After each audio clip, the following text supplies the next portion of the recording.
Good morning, Tibula. My name is NoNo, and welcome back to yet another episode of I Wani Hug That Gator. Today we are going to start down the path of ending 3. Again, I have all the points over here on my other monitor. I know exactly what I need to do in order to get ending 3. The choices that I make in this one shouldn't vary too much, but if they change from what I've already done and haven't read through, I will of course show them. But the majority of the things I'm taking on, I think we've already seen, minus maybe one scene. So, in order to get ending 3, we need to have Inko at a 3 or greater, and Olivia at less than 4.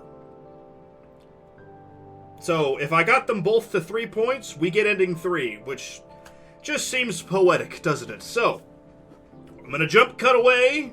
I might jump cut to like the first choice, regardless of what it may be, but here we go. Drawing a gator girl on a half pipe gives Inko 1 point. Inviting Olivia to join you back outside gives Olivia plus 1 point. Showing support for Olivia gives Olivia plus 1 point. But why do all this gives Inko plus 1 point. You can still take back the reins of your own life and own your mistakes gives Olivia plus 1. So now, to keep you track, Inko 2, Olivia 3. I need to focus and finish taking these photographs gives Inko plus 1. And I don't believe we've read through this, but I don't think there's going to be a lot to it. So, I'm going to read through this one just for the sake of it. So, I can't afford to slack off right now. Besides, I made a promise to the groom and I don't want to let him down. Or Mr. Latican, for that matter. I silenced my phone and slid it into my jacket pocket, pushing off the wall and taking hold of my camera. Where should I even start? I think I have a few ideas. With the groom's words still ringing in my ear, I find a second wind of sorts. I can't really understand it. I feel like I'm already picking up prime shots from just scanning over the wall. While Ben has continued his more autonomous rapid-fire approach with his staccato clicking of his snapshots, I've been slinging out couples in their own moments just scattered throughout. I think some of them have even noticed, seeming to maneuver themselves out of the Parasaurus view. Young man, over here!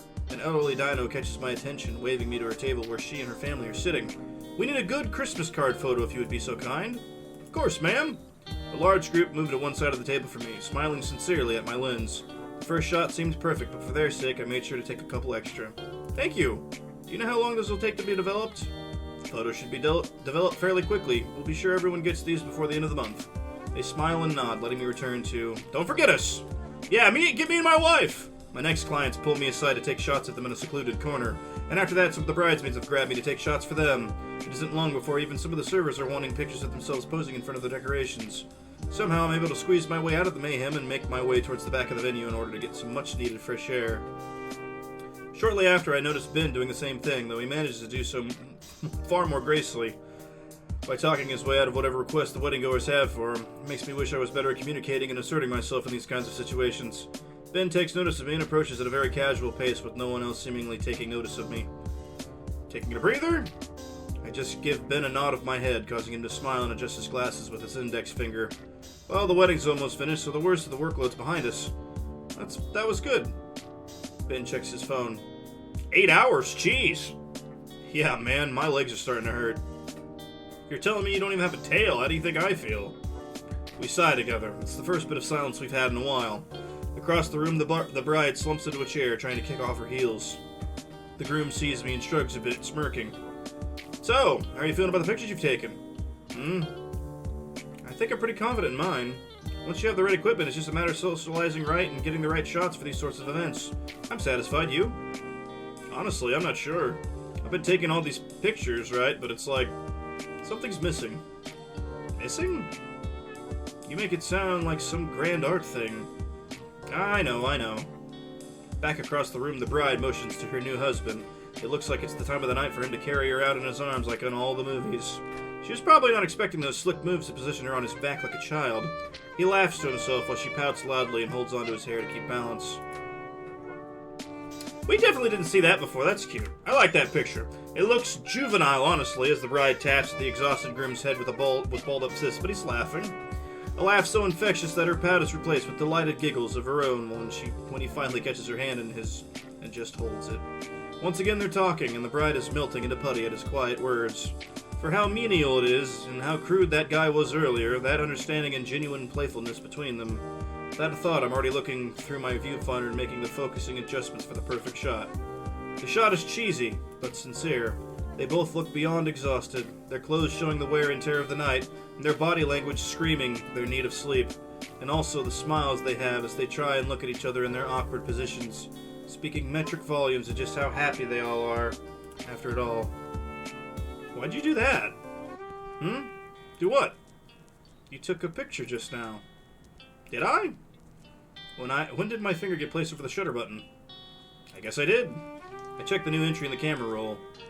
Be careful, that's an easy way to waste a lot of memory. Should probably just delete it. Delete it, huh? I think it'll be fine. I actually got a good feeling about it. It seemed pretty natural, you know? Ben rolls his eyes. You say so. Before the Parasaurus turns to go back to his assembly line photo taking, I grab his shoulder. By the way, Ben. Mia stopped by our lunch table earlier today to complain about Olivia. Oh boy. Said you were trying to call her, but was upset she wasn't picking up. I don't want to pry into your personal business, but aren't you two on bad terms? Huh? What are you talking about? What? I haven't spoken to Olivia in ages. I thought you were above gossip, Inko. Sorry, Alright, you boys ready to pack up? Pretty long night, huh? Our teacher looks haggard as he steps up to us. His wings are dragging on the floor and he's propping himself up with one of the light stands we'd bought. Despite his exhaustion, he's grinning wildly. You two enjoy your first work experience? Oh, absolutely, Mr. Latican. I managed to load up both of my memory cards you gave me, and I even managed to try out the different kinds of lenses you had brought. Good to hear, Ben. What about you, Inko? Well, if I'm being honest with you, it took a while for me, Mr. Latican. Well, I suppose it is a tough order to start with, so many things to account for, no, I meant I didn't get that many good shots till the end, Mr. Latican. I didn't even finish the first card you'd given me. I see. Well, when we go through these next week, I'm sure they'll be fine. Oh, definitely! Groom saunters over with a huge grin on his face, slinging an arm around our teacher's shoulders. I can't wait to see these! Latican straightens up and shrugs his arms off, turning to his newly married man. Well, I think this is pretty much going to be the same. Maybe. I'm pretty sure. Ben, could you fetch the laptop with the card reader? Yes, sir. Maybe him seeing these pictures will be different, I don't know. Inko, while he's doing that, can you start packing everything up into the trunk? Sure thing, Mr. Latican.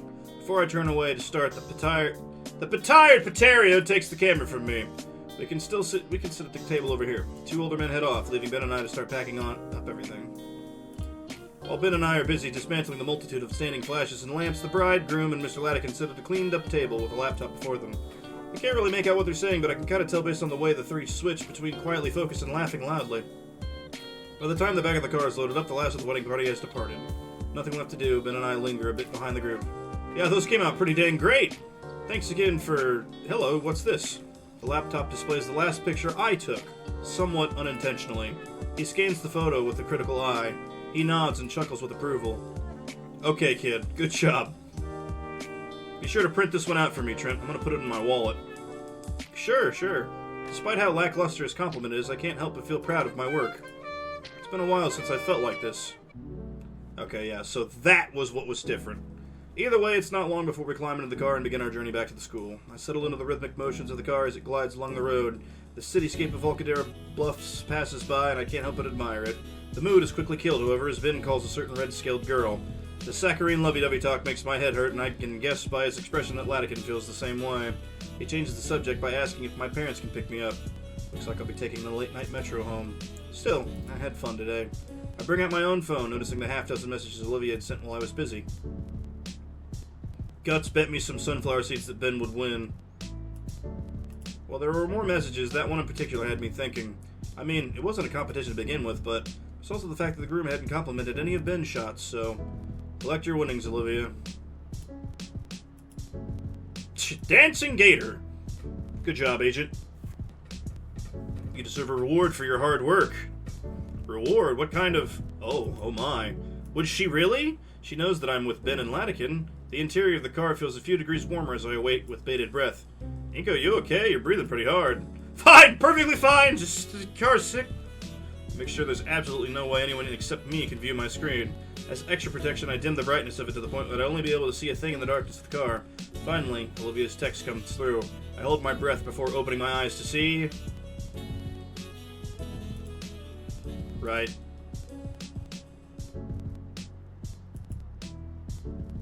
Mr. Latigan, I think Inko's about to vomit. Not in here! In hindsight, I should have seen that coming, seeing as I'm in love with her and all. Damn my hormones. Okay. That was definitely completely all that. So, that is 3 for Inko, and 3 for Olivia. Because I did not cheer Olivia on in the arcade thing. So this should balance us out to ending 3. I'm going to skip to the end now. We're going to read through a little bit of it, okay? I do believe we are in ending 3, or at least we're at the very cusp of it. So I'm going to start reading now. I think things will start to be different, but if they're not, I apologize. But we're just going to start from here. So, just so you know, I kind of just skipped through everything. Anyway, I guess I'll go microwave it up for her. She's tugging my arm. Come on, it's cold. She starts leaning harder against me to keep me from getting all the way up. Alright, geez. This might be a little bit the same as ending 2. I give her the mug and she goes start sipping instantly. I was going to warm, my voice dies as I settle her against my legs with a relaxed hum.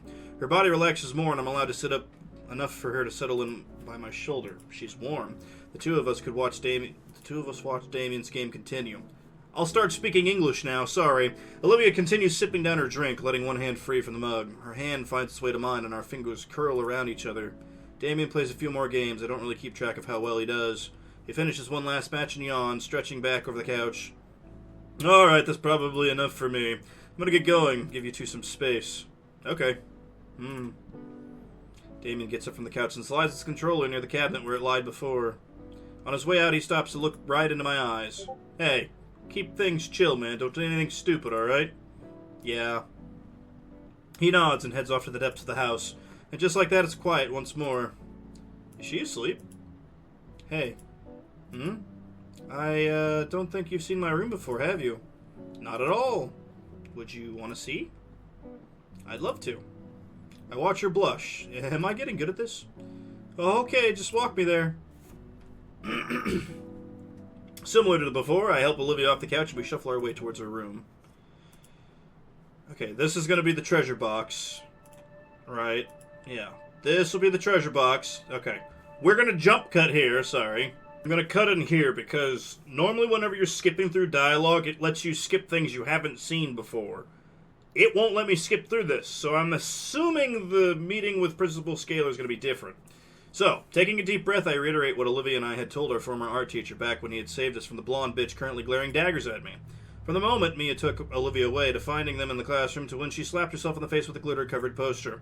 However, I decided to stretch the truth about why Mia was in the classroom with Olivia and only mention that she was harassing her. Last thing Olivia needs is to be interviewed about her own involvement in all this. I did my best to remain collected, but recalling everything that happened reminds me of how Mr. Latigan always tried to look out for us.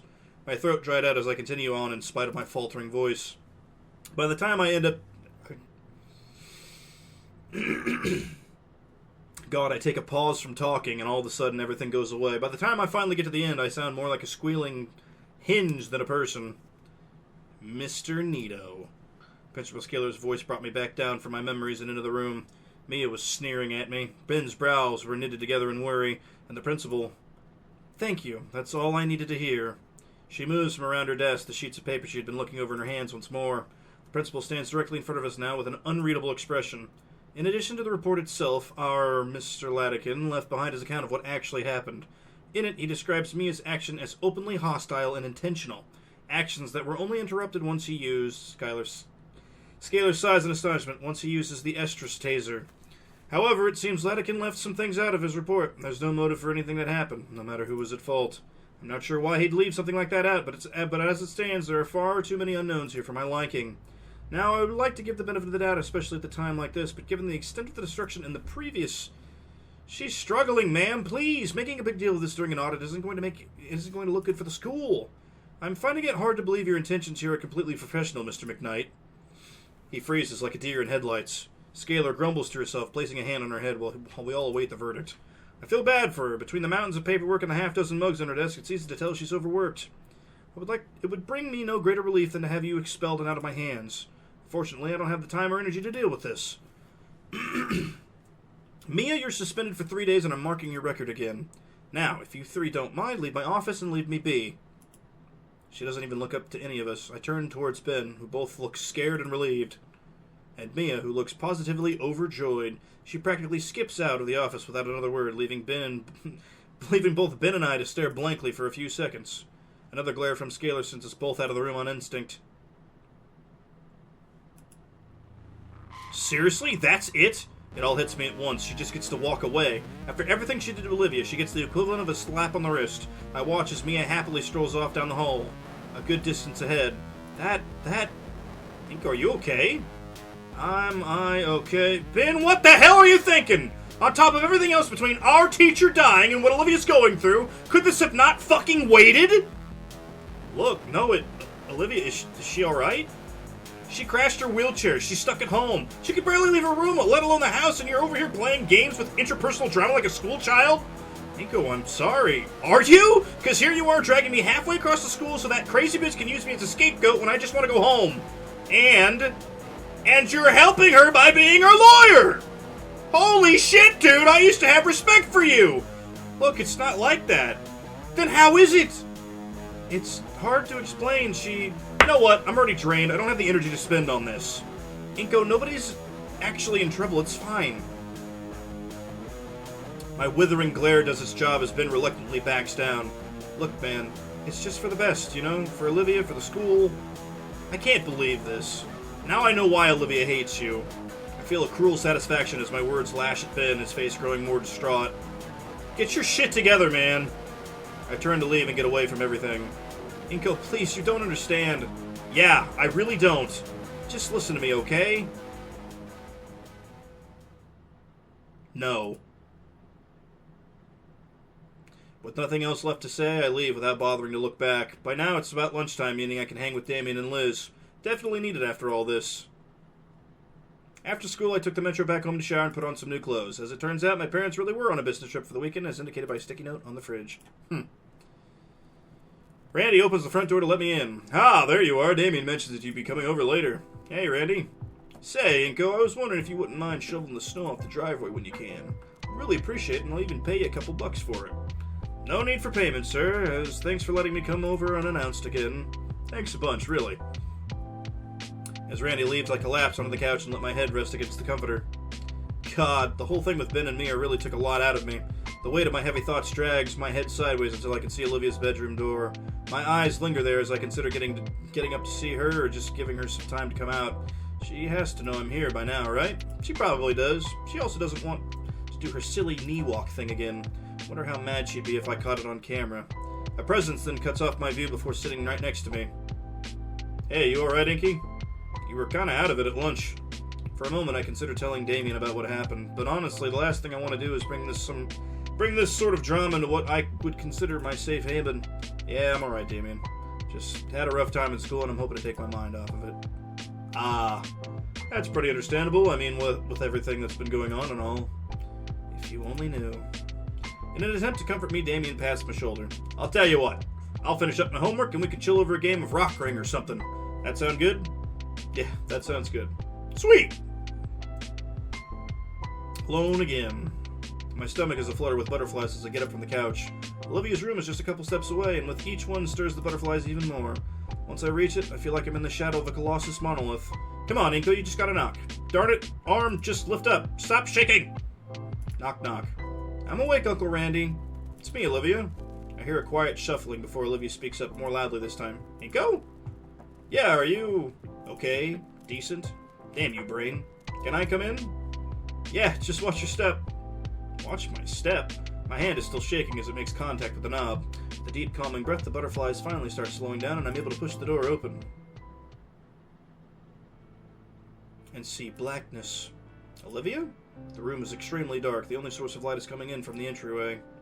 I have to take my sunglasses off and attempt to see through the darkness better. Olivia, what the heck happened in here? Why is it so dark? I make out Olivia's shape in her bed. No reason. Just been playing games all day in the dark. Thought it'd be fun. Well, I'm turning the light on. No, Doge, you'll ruin it. The room flickers to life. Olivia's bed has been rearranged into a nest of blankets with her in the middle. She lies curled on her side with a multitude of old sketchbooks and loose papers piled around her. Quite the setup. Hi. Hey. Well, that's cute. but how did it get so dark? Olivia weakly shields herself under her covers. Is this paint? Olivia, did you paint over your window? Yes, I did, and I'm proud of it. Why would you go and do that? The light coming in offended my blackened heart, and my window became a canvas into the new darkness in my life. I am now my own greatest work of art, a living piece of despair. Oh, Raptor Jesus. Olivia, you're not a living art exhibit. You got sad and painted your window black. It's a performance piece. Now turn the light back off! Not happening. I go and sit by her on the bed. She leans up a little and offers a spot closer to her. Hey, you okay? I don't know. I take the spot, feeling the bed sink beneath me. Olivia takes the blanket she's wrapped in and bundles them up higher on herself. What's all this paper for? Nothing. They're all for nothing. Come on, you know what I mean. I pick up the torn cover of a notebook and see that it's dated for 3 years ago. Have you been looking through these all day? Her head bobs in a meek mood. There sure is a lot. There's not enough. I should have done more. Her teeth clench and an involuntary hiccup escapes her. God, I may as well just forget all of it. It's all useless. It crushes me to see her like this, but maybe getting her to talk about it will help her just a bit. I'd like to hear more. Olivia sniffles a bit and reaches a hand out, grasping in the air towards one of the pages in front of her. I lean forward and bring it closer. There's a soft whistling sigh while her watery eyes scan over the page. Yeah. See this one? Her hand shakily pokes through her blanket cocoon, landing on a crumpled page of a highly detailed palm. Latican. He sketched that for me to show me how he draws hands. I see it. It's definitely his work. It is, isn't it? I never would have gotten anywhere without him, and now I watch her bite back the urge to tear up. Hell, I probably wouldn't have stuck with art in general. I wanted him to be there when I made it. Made it? Yeah, made it across the finish line, you know? Well, now he won't see me fail either. Huh. Her mocking laughter is hollow as tears budding at her eyes. Come on, don't say that. What's this one? That one. That's from when I was struggling with form. I had to go back to fundamentals for a bit. Sounds tough. It was tedious, but he made it fun. How about... There's a spiral dated back to her freshman year in arm's reach. This one. Oh, that one's embarrassing. I was barely able to draw back then. I don't judge. You've seen my work. How could I? Olivia silently pages through the bound notebook, recalling a memory associated with every page. With each turn of the page, her voice grew hoarser. Her hands trembled and her breaths are shorter and harsher. And when she comes to a sterile white page, Olivia breaks. I draw her into a hug as she cries. The poor girl crumples completely, all her energy now going into her sorrowful wails. My own eyes sting, but I have to be strong for Olivia's sake. There's no words to her cries, only her regrets and anguish given voice in loud screams. Those don't last as her voice gives out, finally spent. She's now left simply letting her tears flow freely onto the blanket in my jacket. The notebook that she had held on to tightly releases, finally, her tense grip having broken the binding and letting the pages drift downward individually. I don't know what Olivia was trying to do, but once the last page had drifted back to the bed, and her own full body weight was pressing against my chest, if it weren't for the wall behind me, I'd be on my back and held down by the tired girl. With my head practically atop hers, I feel the last remnants of her shuddering gasps. This didn't work. I'm such an idiot. Why would it? She doesn't want to be thinking about Latican, moron. Okay, plan B. I clearly can't do this alone. Hey, let's go in the living room, alright? No. Come on, it's too dark in here. How long will you keep your window like that? Forever? Come on, that can't be healthy. You need sunlight. Olivia protests by digging into my shoulder with her muzzle. Guts need sunlight too. A long sigh. She knows I'm right. Promise to clean it up later? Okay. Thanks. Really, I think we should head to the living room. You come with me? No, I want to stay here. Please. Dang it. Okay. Can I at least pick out a movie or something from the living room? She nods her head in response. Alright, do you need anything else?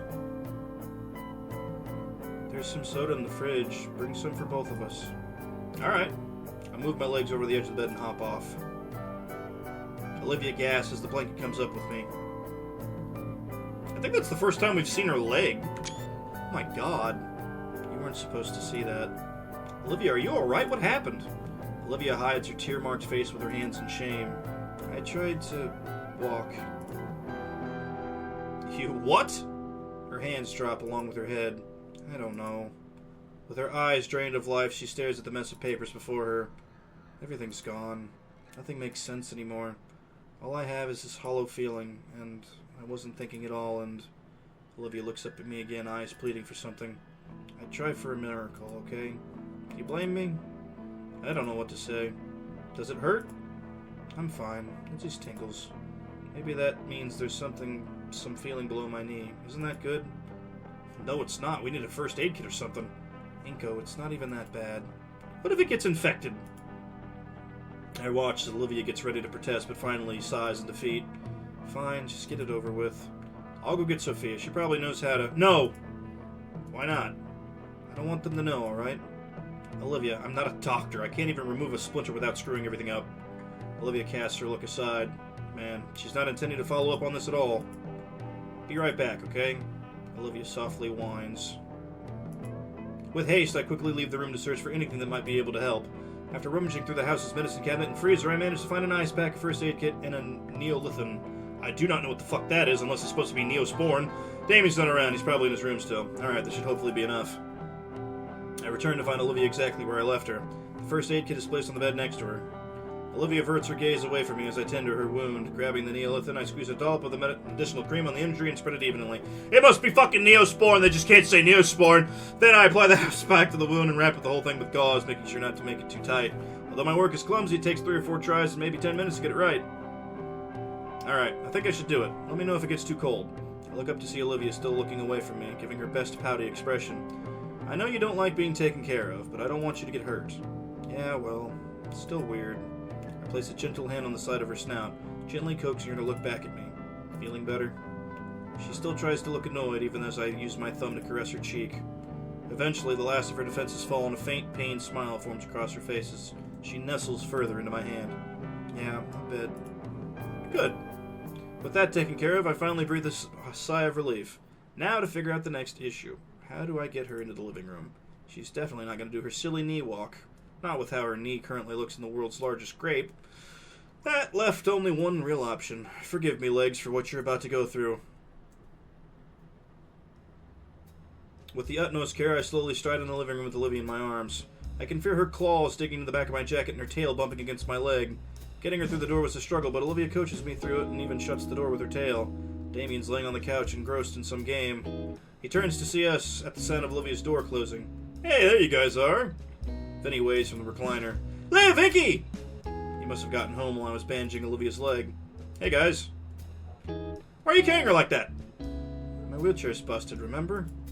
I know, but you always like to scoot around on your knees. For a moment, Olivia and I lock eyes, not knowing how to answer. Inky's just helping live is all, Vin. Oh, thank goodness he's caught on. Ah, because they're practicing, right? Huh, something like that. Damien moves his legs to make room for Olivia. We'll have a seat, so what's up? I set her down on the couch. Just wanted to be out here a while, get some extra company. For sure, for sure. Well, I'm just wiping the floor with Vinny in War Club 40M here. There's 40K in fucking Dinosaur World? Oh! Oh! That's awesome. Right. He's not! Might switch over to something else soon if this Boarfest doesn't end. You want to give it a shot? The comment is directed at Olivia. It ricochets to me when he doesn't get a response. Well, I don't play games much at all, but sure. Come on, Olivia, I'll need a mentor. I look to Olivia, who merely nods at the Damien mini-me. Awesome, I'll grab the other controllers. Vinny uses the footrest on the recliner as a springboard to the plastic bin of controllers. With the younger boy busy, Olivia takes the opportunity to readjust herself, sliding herself closer until she's hip-to-hip with me. Here you go! Vinny offers 2 translucent controllers. While I take one, Olivia holds up her hand. I'll sit this one out for now, little man. Oh, okay. Controller in hand, I give the brothers a thumbs up. All eyes on the screen now, we start. And I have no clue what is happening. And there's so much happening on the screen I can't tell which section of the screen I'm in. All I can tell is that there's a lot of green things screaming and cockney and a lot of viscera. I don't think this is appropriate for Vinny, but then again, he's really getting into it. Darn those dirty green skins! Oh, Vinny! Don't worry, brother, they'll be cleansed with holy fire! In the corner of my eye, Olivia is leaning forward. She's slowly becoming engrossed in the mayhem on display, and her tail thumps with a massive stomp our in-game avatar delivers at the green shouty things. Focused back on the screen, the fiery particle effects and heavy blams continue. I don't know how long it went, just that by the end of the stage or whatever, there were cramps in my hand in spots I never knew could cramp. Some animation plays out on the screen giving me a reprieve to set the controller down on my lap. So how'd I do? You see the rank on the screen by your guy there? No, there's only one next to yours and Vinny. Well, there you go! Oh.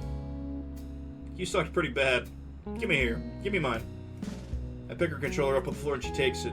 With some practice motion, she enters the match.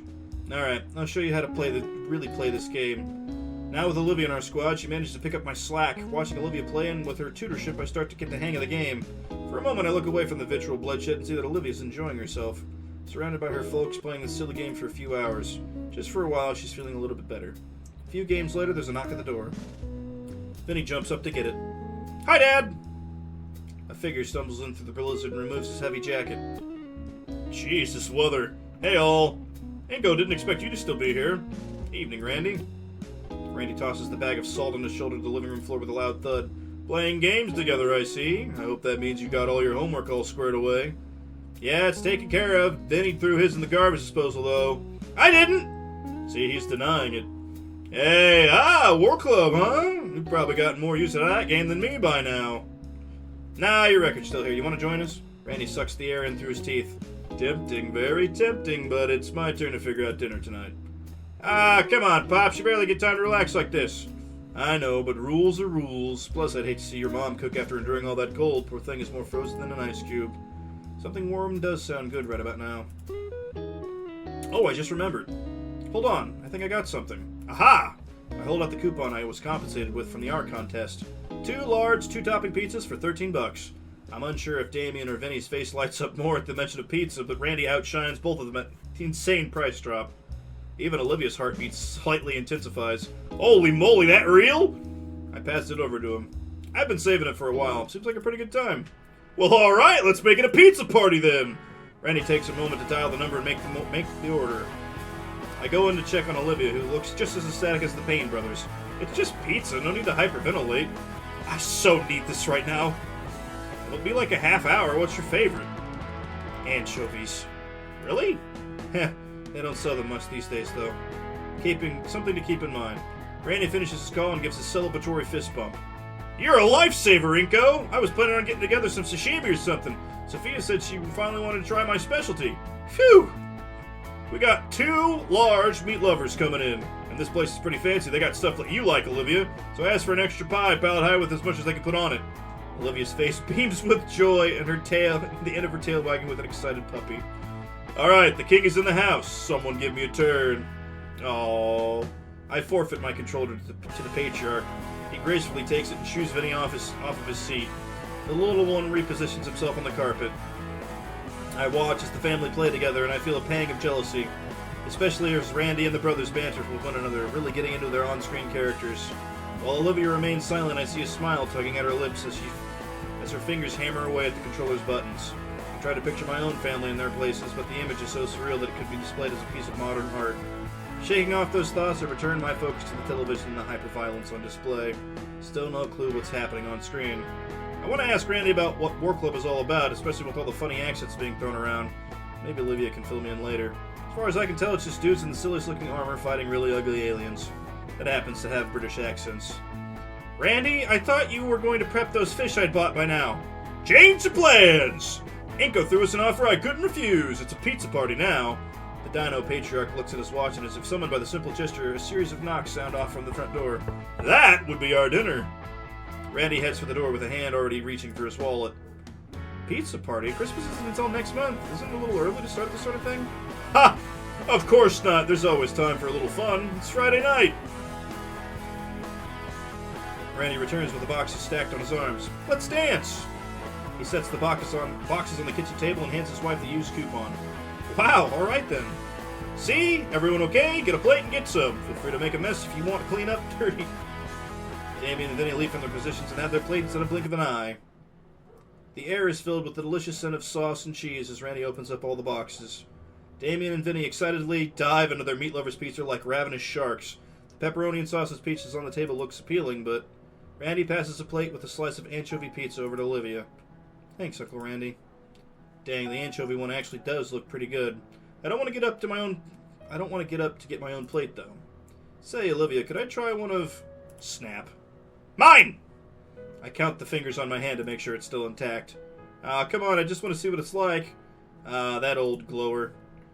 Ha! Good luck with that, Inko.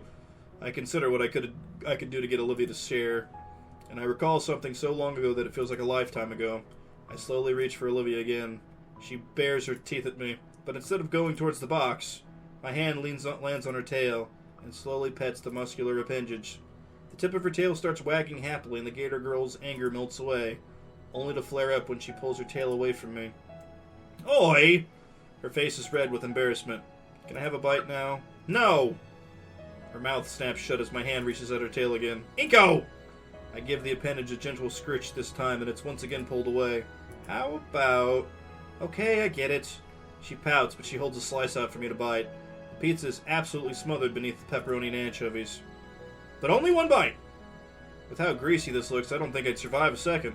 Still, I bring the plate close and slide the pizza to the edge, taking a sampling bite from it. Good, right? Absolutely. I feel the need to ravenously devour the single slice now, but instead choose to savor the flavor with minuscule bites. Yeah, holy crap, this is good. It is, but that's the only bite you're getting. You sure? I wiggle my fingers at her, and she promptly swats my hand. No! I mean, yes! She tries to hold a glare, but I can see her lips quivering with mirth. I hand her back the plate, and she resumes consuming her extra fishy slice. Damien hands me another plate, this time with a slice covered with various meats. And while that one was still delicious, the indirect kiss-flavored anchovy pizza was still the best thing I'd ever tried, of all time. The festivities continued even after the pizzas were finished. I never have pizza often, but whoever this Mo fella is, hands down makes the best in town. Inside, Damien and Vinny decided to break out a plethora of different party games for us to play. No one bothered to keep track of time. We were all too enraptured by the pixelated entertainment before us, which is how I'd missed my last chance home. Mrs. Payne didn't look too upset, though. In fact, I think they expected me to spend the night again, especially with how Randy had been so quick to pull out some blankets and pillows for me. Both of the parents insisted I stay, and it's not like I could realistically walk home. So once again, I'm staying over, and currently sat at the foot of the couch with Olivia. We're both bundled up to stave off the chilly winter night. The soft, growing purr of Olivia makes when she's content has become almost therapeutic to me. So, how you feeling? Better. Thank you. For dragging me out here. I didn't know how much I needed it. I'm glad. Her palms wrap around my left hand and she gives me a gentle smile, followed by a colossal yawn. You ready to hit the hay? She shakes her head. I don't want to go back in my room. I want to stay out here with you. Randy would probably kill me. I'll bite him back. Come on, I'll see you in the morning. Olivia yawns again, driving her to accept her need for sleep. After carrying Olivia to her room, I sleep on the couch once more. And as I lay on that couch parsing through the last few days, the thoughts warp into a dream, one in which Olivia and I both stood before that park fountain, making a happy wish for the future. Mornings in the Payne residence were lively, to say the least, or at least, maybe it's because it's a Saturday. That is to say, my weekend sleep schedule was cut far shorter than I would have liked, mostly by Damien's little brother landing feet first on my chest and knocking the air out of my lungs. Iggy! It's the second time in a row.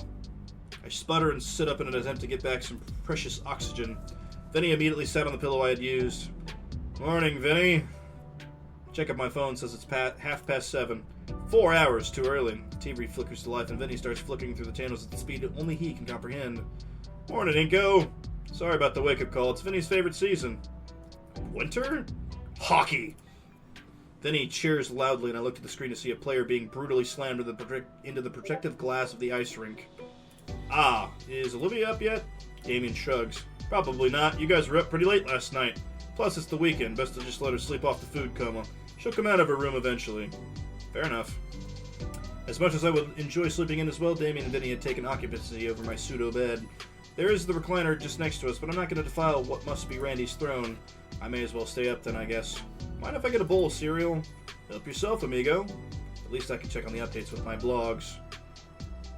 I head into the kitchen to make myself a bowl, being sure to add some sugar and honey from the condiment cupboard this time. Taking a seat at the table, I begin to scroll through my phone's feed while shoveling cereal into my mouth. I'm barely a minute in before I realize I'm not even reading anything on my phone screen. There are words, but they're not saying anything really, just paragraphs of probably fake personal events and vague calls to action. Have they always been this vapid? I decide to finish my breakfast without any literary TV static distracting me. Afterwards, I rejoin Damien and Vinny in the living room, both of whom are absolutely enthralled by the hockey game playing on the TV. With every hit of the puck or rogue shoulder check, the brothers explode with either excitement or devastation. The two also take turns assaulting me with more hockey trivia than I'll ever be able to use, particularly about Vinny's favorite goalie. And then he got into a fight with the entire hockey team and was transferred to this one. He's great! He's not that great. You just like him because he gets into the most fights. Yes! You sure like this sport. Heck yeah, the games are just my kind of thing. That guy that's right now, he's also cool. Are you freaking kidding me? Oh, that's a load of bull. Why didn't McDonald get the penalty? That guy sucks. Vinny, language. Sorry. Vinny, tell him about your collection. Oh, I got all the bobbleheads for the team. Let me show you. I, too, can talk fast. Does he actually like the sport or just the constant brawling? Is there really that much of a difference? Yeah. Jokes aside, yeah, he actually likes it despite the ice. We should play some street hockey sometime once it warms up. You up? Not if it's always this chaotic. Relax, there's protective gear you can use. That's not the point. Hey! Here they are. The young boy dumps an armful of beaten-up plastic figures into my lap. Oh, wow, that's a lot. Vinny grins as he takes each of the wobbly-headed figures and gives me a brief explanation of who exactly they are. This brother here, he's known for his mean right hook. Oh, and with descriptions like that, I'm absolutely sure I'd rather sit out any game involving Vinny. Soon enough, I feel a distinct vibration in my pocket. Pulling out my phone again, I check my notifications to see a text message from Olivia. Come drag me out of bed. Ding ding room service. Figured she'd need help after all. There's no way she's dragging herself anywhere with that knee. I excuse myself from the living room and head towards Olivia's room with Damien give me an approving nod. I make sure to knock twice before letting myself in. Morning, sleepyhead. Morning, stupid head. With Olivia's wounded knee, carrying her is even more difficult than before. I hate to admit it, but I almost dropped her at least twice on my way. Thank Raptor Jesus for Coach Sully's training. But at last, we're here. Welcome back to the land of the living. Morning, Olivia! Olivia's eyes still closed, mumbles out what sounds like good morning as I set her down on the couch. How are you feeling? Alright, I guess. Still a bit groggy. What about, I pat my knee, which Olivia seems to pick up on. Oh, right. Feels a bit better. Tingly feeling's gone, but it still looks swollen. We might need to redress it, though. Hopefully, it should be more manageable by Monday. By the way, what did you do with the ice pack? Oh, Guts uses it as a waterbed. Sure hope it doesn't pop. Stagnant ice water sounds terrible to be in. Damien and Vinny start shouting in victory as the home team gets the final score. What a slap shot! Heard the excitement in the room. Watching hockey again? Sophia settles herself on the recliner, opening up her laptop. Oh, and the school's weekly newsletter just came in. Turn down the volume, Damien. Sure thing. Alright, first there's a basketball game this Friday against the Tailpikes. In preparation for finals, tutoring will open with the school that everyone needs it. Damien. I got it covered, Mom. Liz is helping me out. I hope so. Senioritis won't be tolerated here. Oh, this is interesting. To all our students who are invited to St. Hammond's High School's BC Winter Formal. Winter Formal? Damien yawns and stretches his arms behind his back. Yeah, some event for seniors they got every year. Basically a dance, but more fancy. It's like the biggest event of the year. Next to graduation or prom or whatever. I don't think any of my previous schools ever did something like this, just regular dances. Immerse yourself in the serene beauty of the wintry night sky with music, food, entertainment, and much more. We'll also be hosting a special memorial for one of St. Hammond's finest teachers who has recently passed away, Mr. Trent Lanikin. Shoot, it's going to be tough to see. The event will take place at Falcadere Convention Center on Friday, December 15th from 7 p.m. to 10 p.m. Tickets for the Winter Formal now on sale online or in Miss Brocklin's class in room 215. 211. Why do I keep fucking doing that? $15 for one and $30 for couples. Please read our event dress code to know what will and will not be allowed for the formal. Have a great weekend. Go Feathertails. Well, it seems you three have something to look forward to next month. Miss Payne closes her laptop with a smile and sets it aside. Mom, it's about that time. She grasps and checks the clock on the wall. I nearly forgot! Vinny, get your kimono on. I'll start the car. It's called a G, Mom. I'll probably be running some errands while he's at karate, so I'll be out until dinner. I'm sure Vinny didn't mean to karate chop my throat as he got up. He's just eager to get to class. The back rub from Olivia helps to clear my airway quicker, at least. Well, then. Damien switches on some game and slumps into a familiar position in the recliner in mere seconds. I don't know how he keeps track of the blur of colors on screen. I feel like it's going to give me a seizure if I look too hard. So, are you two going together and smooching, right? A powerful, crushing force attempts to pulverize my fingers into mulch. Oh my god, Damien, you can't just start a conversation like that. Olivia's hand relents and leaves my palm feeling tender. Relax, I'm joking. Sorta. Your arm's around her shoulder and all. When did that get there? I go to remove it, but Olivia holds it tight. Well, yeah, you plan on going to the winter formal with Liz? Hell yeah, why wouldn't I? That was a fast answer. He shrugs. You, well, the formal, I don't, Well, I mean, I'm still stuck at home, you know? Crap, yeah. You know, when you'll get your replacement chair? Could be a week, could be longer. The mail system around here is annoying. Jeez. Hey, I'll come visit every day after school. Oh, thanks. Still, it's at least a week of her not stepping foot outside. Daming was only half joking about us going to the winter formal, and that's definitely a good idea, but first... Hey, Olivia. When you get your wheelchair back, you can go anywhere. Where do you want to go? Anywhere. Wait, so you're asking me out? She falls eerily silent as she turns her head towards me, eyes wide open. Yeah, I'm asking you out on a date. I'll take you wherever you like. Olivia's mouth opens and closes as she looks at me in astonishment. Olivia, you okay? Oof! I find myself trying not to laugh.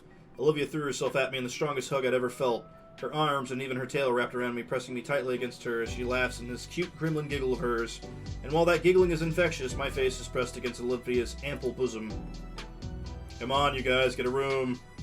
No, too happy. Getting a little hard to breathe now. Gosh, this is the first good thing to happen in forever.